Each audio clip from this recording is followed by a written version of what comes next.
Esse vídeo de convite para ler os clássicos é dedicado à literatura norte-americana do século XIX, aos autores e obras que eu li e que eu gostei. E juntando todos eles, eu fiz umas pilhazinhas aqui para me organizar o que eu queria mostrar no vídeo. Eu percebi 4 tendências nesses autores e nas obras deles que eu li e que eu gostei. A primeira tendência que eu percebi já aparece logo no começo, nas origens mesmo da literatura norte-americana, a literatura enquanto ficção, e vai aparecer já na obra desse autor aqui, que é o primeiro romancista norte-americano, o primeiro romancista verdadeiro, completo, que os Estados Unidos produziu. Nathaniel Hawthorne, de A Letra Escarlate, de A Casa das Sete Torres, e de outras obras, O Fauno do Mármore e alguns outros volumes de contos, inclusive, mas que eu não vou mostrar para poupar tempo. E a gente percebe já na obra desse autor, que é do princípio do século XIX nos Estados Unidos, a gente percebe aquilo que eu identifiquei como uma primeira tendência nessa literatura americana. É uma tendência onde os conteúdos, as preocupações dos escritores têm a ver com religião ou moral. Nesse aqui, o Herman Melville, que foi amigo e correspondente do Hawthorne, ele era um admirador do Hawthorne, gostava de trocar ideias sobre literatura e sobre o que ele, Melville, estava escrevendo quando ele escrevia, né, cartas para o Hawthorne. No Melville a gente também vai encontrar essa tendência. Os conteúdos, né, de um modo geral, na obra do Melville, Moby Dick,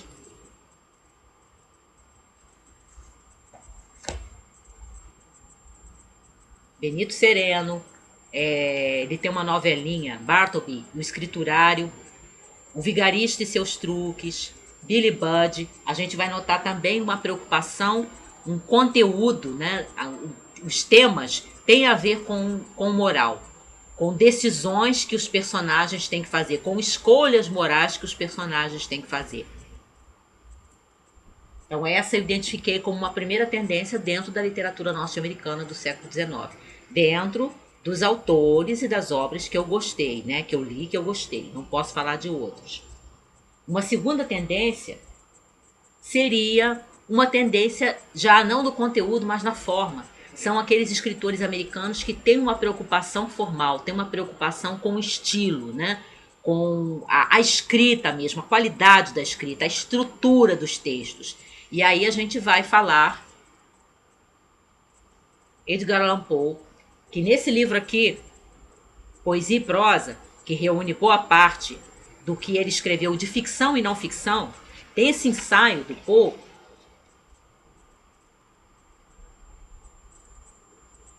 a filosofia da composição, onde ele discute como você escreve, como você compõe um poema.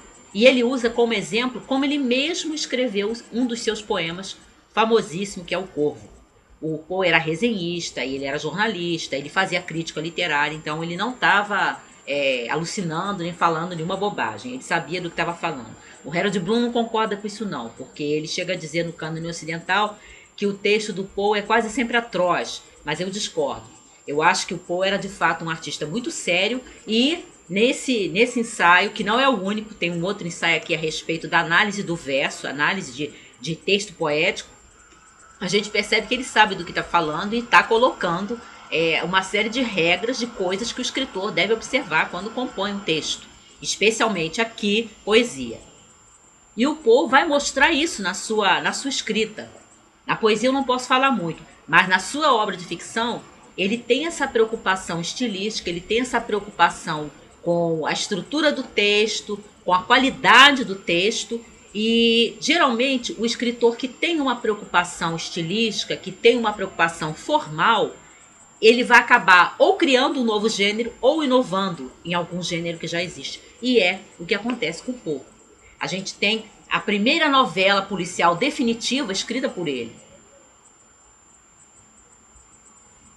E a gente tem contos de terror e de mistério que também já havia antes dele, já havia antes do século XIX, antes dele escrever, já havia literatura de terror, mas a gente encontra nos contos, nas novelas de terror e de mistério do Poe, a gente encontra subtemas que vão ficar conhecidos, marcados, né? Entram na história da literatura do gênero terror, do fantástico, por causa dele.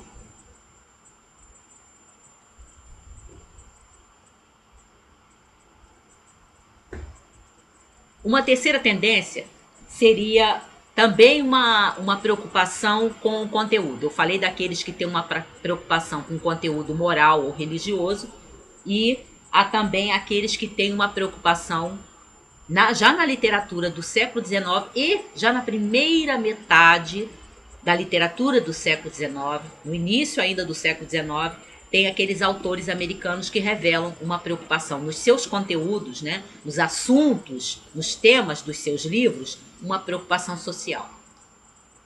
Esse aqui, muito famoso, Henry David Thoreau, autor desse clássico, Walden ou A Vida nos Bosques, que é uma obra clássica em que ele fala de se voltar à natureza. Ele está falando isso no início do século XIX. Voltar a uma vida mais simples, combater o consumismo, alerta para os perigos do consumismo, alerta para aquilo que ele estava vendo, que já estava acontecendo no início do século XIX.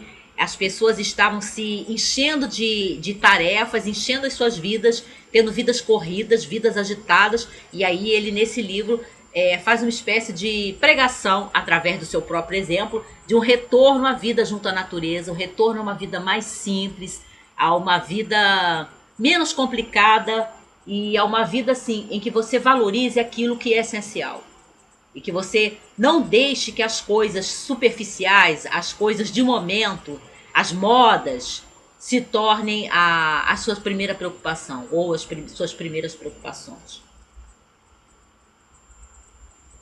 Nesse outro autor aqui, a gente também tem uma preocupação social. Ele vive bem depois do Poe, já no final do século XIX e no comecinho do século XX.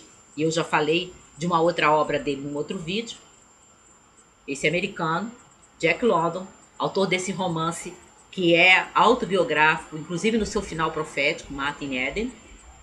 E o London, ele era socialista e ele também coloca na sua literatura, no conteúdo do que ele escreve, uma preocupação social. Preocupação com os trabalhadores, preocupação com crianças e adolescentes trabalhando em fábricas, preocupação com salários, com as injustiças, com questão de sindicato. Tudo isso vai aparecer em algumas novelas e em alguns contos do London.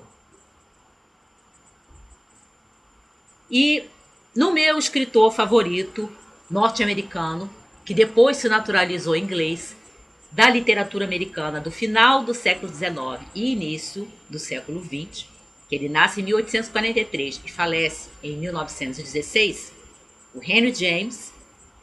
Eu percebo pelas obras, uma boa parte de obras que eu li dele, uma mistura de duas das tendências que a gente viu.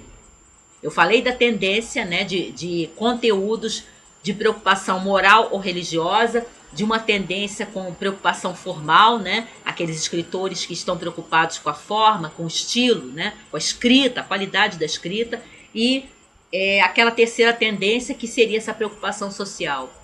E no James eu consigo identificar a questão da forma. Ele tinha uma preocupação com a forma. Qualquer leitor de primeira viagem do James que leia assim uns 2 ou 3 livros vai perceber aquele cuidado formal. E o James também é um inovador, ele também faz contribuições a nível de estilo na história da literatura americana e de uma forma geral, tanto que ele vai ser depois mencionado e alvo de intertextualidade de alguém de um outro país, de uma outra época, de uma outra cultura tão diferente dele, como o Julio Cortázar. E no James também, além dessa preocupação formal, dessa preocupação com a qualidade da escrita, com a estrutura dos textos, a gente encontra uma preocupação moral. Alguns críticos, entre aspas, tentam ver no James preocupações religiosas, mas eu não encontro isso. Eu acho que há uma certa forçada de de querer encaixar o James com uma preocupação religiosa. A preocupação moral, sim. Porque nos primeiros autores que eu falei, no Hawthorne, você encontra as duas. Preocupação religiosa e preocupação moral. Mas o James está vivendo já não nos começos do século XIX, já no final do século XIX, começo do século XX, ou seja, já distante das raízes do Hawthorne, né? Para um país que foi colonizado em grande parte por pessoas religiosas, né? Por grupos religiosos, denominações protestantes que vêm para os Estados Unidos para colonizar, né? Fugindo da perseguição religiosa. Mas o James vive numa outra época, no final do século XIX e começo do XX, quando a sociedade norte-americana, de um modo geral, está secularizada. Mas ele não perde a preocupação moral. Eu não encontro preocupação religiosa no James, mas encontro preocupação moral em muitos dos seus textos. Por exemplo, nesses dois aqui, Pelos Olhos de Maisie,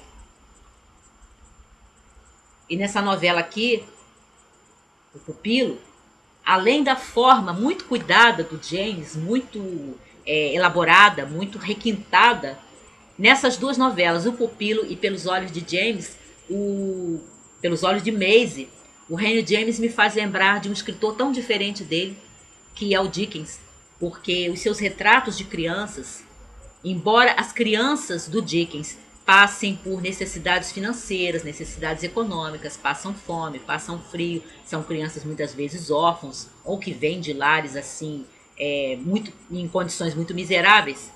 As crianças do James vivem uma outra situação, mas também são fruto da atenção, da preocupação do Henry James, porque nessas duas novelas a gente encontra isso. Crianças de lares disfuncionais, como a gente diria hoje, crianças e adolescentes, porque alguns crescem um pouquinho ao longo da história, tanto o Pupilo quanto em Pelos Olhos de Maisie a gente percebe isso. São crianças e adolescentes que eles têm que assumir as responsabilidades dos adultos a certa altura dos acontecimentos, das tramas, né, dos enredos, porque aqueles que deviam protegê-los não fazem isso. Então as crianças do Henry James não são crianças miseráveis, não são crianças que passam fome, que passam necessidades econômicas, né? Necessidades físicas, como as do Charles Dickens. Mas são crianças que passam por necessidades emocionais, que têm que abandonar a sua infância muito rápido, porque elas têm que assumir responsabilidades e têm que amadurecer muito rápido, porque os adultos que deveriam protegê-las e que deveriam cuidar delas não fazem isso. O James também revela, mais uma vez, os seus cuidados com a forma, né, da tendência que eu falei que tem ligação com o Poe, nos seus romances de final de época, né? Os 3 grandes romances que eles dizem que são os seus 3 últimos romances e que são, para muitos críticos, as suas obras-primas sucessivas. São 2 aqui, que o terceiro, Os Embaixadores, eu comprei, mas ainda não li. A Taça de Ouro e As Asas da Pomba. E tem muitos mais, né? O romance mais famoso e para muitos o melhor romance é Retrato de uma Senhora. O James também tem uma outra coisa curiosa. Que eu saiba, a figura do artista, escritor, pintor, poeta, escultor, compositor, mas especialmente pintor e escritor, nunca foi tão problematizada a questão da inspiração, da criação, como é que você escreve, como é que você desenha, como é que você pinta, como é que você trabalha numa obra, né? E que você às vezes deseja que seja sua obra-prima. Antes do Henry James eu não encontro nenhum autor norte-americano que problematize tão bem os dificuldades, os esforços do artista, né? E alguns das melhores histórias do James têm como protagonistas artistas, pintores, romancistas, novelistas, como nessa aqui. E nas novelas desse aqui e nessa famosíssima dessa aqui.